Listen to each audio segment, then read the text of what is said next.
Hi, so this is tutorial number 2 in transplanting mint. This is mainly the pennyroyal to this large container.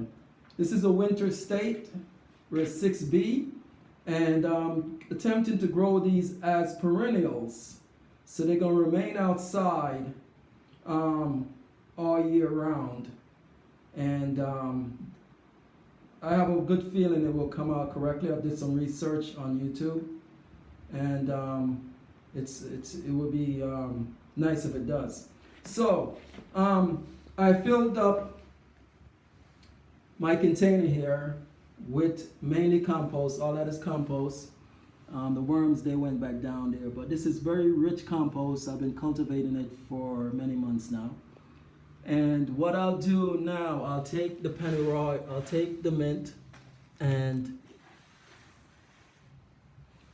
I will place the mints like in rows, such as that, and I'll place the row all the way down this way.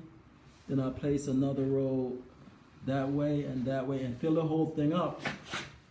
And after that, I'll go in between the cells. And this is potted mix mixed with sand, organic potted mix with sand, and complete it. So I will show you the next step when I complete it.